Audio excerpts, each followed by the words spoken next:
এক হলে কি হয় জানেন? আমি শুধুমাত্র রাষ্ট্রবাদ করার জন্য, তোষণের রাজনীতির বিরোধিতা করার জন্য ভারতীয় জনতা পার্টিতে গেলাম, সব ফেলে ছেড়ে একজন সাধারণ নাগরিক হিসেবে। 18 জানুয়ারি 2021 মমতা ব্যানার্জি আমার এলাকায় গিয়ে বললেন, এটা আমার ছোট বোন, ভবানীপুর আমার বড় বোন, আমি এখানে দাঁড়াবো। প্রথম তিনি বললেন। ভারতীয় জনতা পার্টির কেন্দ্রীয় নেতারা বললেন যে শুভেন্দু অধিকারী, তোমার অগ্নি পরীক্ষা, তোমাকে ওখানেই দাঁড়াতে হবে। 26% মুসলিম, 64,000 মুসলমান ভোট, একটা পাবো না আমি জানি। উনি শুরু করবেন 64,000 দিয়ে, আমি শুরু করব 0 দিয়ে। আমি জানি। তো স্বামীজি একটা কথা শিখিয়ে গেছেন, জীবনে ঝুঁকি নিতে হয়। ঝুঁকি নিলে নয় তুমি জিতবে, নয় তুমি অনেক কিছু শিখবে। আমিও স্বামীজির শিষ্য হিসেবে ঝুঁকি নিলাম। আমার বাড়িতেই বিপিন অধিকারী 8 বছর ব্রিটিশের জেলে ছিল। আমার বাবার জেঠা যদি ব্রিটিশের জেলে থাকতে পারে 8 বছর, 8 দিন নয়। আমিও ঝুঁকি নিলাম, লড়লাম। প্রথম দিন মুসলিম এলাকায় গিয়ে দেখলাম হবে না। ওদের মাথা একদম পরিষ্কার, বলছে নরেন্দ্র মোদীকে সরাতে হবে। বিজেপি মানে হিন্দুদের পার্টি, মাথা একদম পরিষ্কার। বাড়ি প্রতি 1 কোটি দিলেও টাকা নিয়ে নিবে। নরেন্দ্র মোদী বা বিজেপি যারা জয় শ্রীরাম বলে, বন্দে মাতরম বলে, ভারত মাতা কি জয় বলে, তাদের ভোট দেওয়া যাবে না।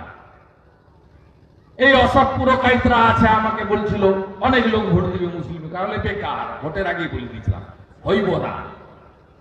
উল্টো দিকে যান, এদের 1 করুন। ঘুরতে শুরু করলাম হিন্দু পাড়ায়, চা বা সরিয়ে দিলাম, বললাম হিন্দুদের অ্যাসিড টেস্ট এখানে। যিনি রেড রোডে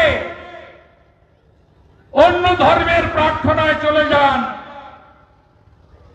নিজ ধর্মের সঙ্গে বিশ্বাসঘাতকতা করে, মাথায় হিজাব লাগিয়ে, তিনি আর যাই হোক হিন্দু দরদি হতে পারেন না।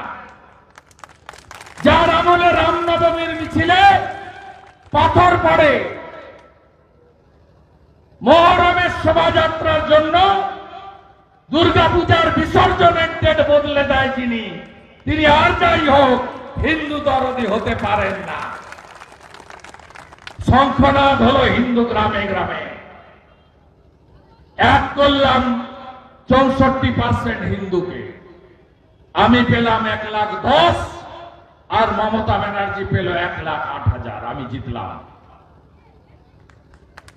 আরো 1 হলো হিন্দুরা। 24-এর নির্বাচন, জাস্টিস অভিজিৎ গাঙ্গুলি প্রার্থী, মোদীজির প্রার্থী। 75 ভাগ হিন্দু, 1 হলো 72 ভাগ হিন্দু নন্দীগ্রামে। অভিজিৎ গাঙ্গুলি 8,200 ভোটে লিড। 2,000টা হলো 4 গুণ বাড়িয়ে।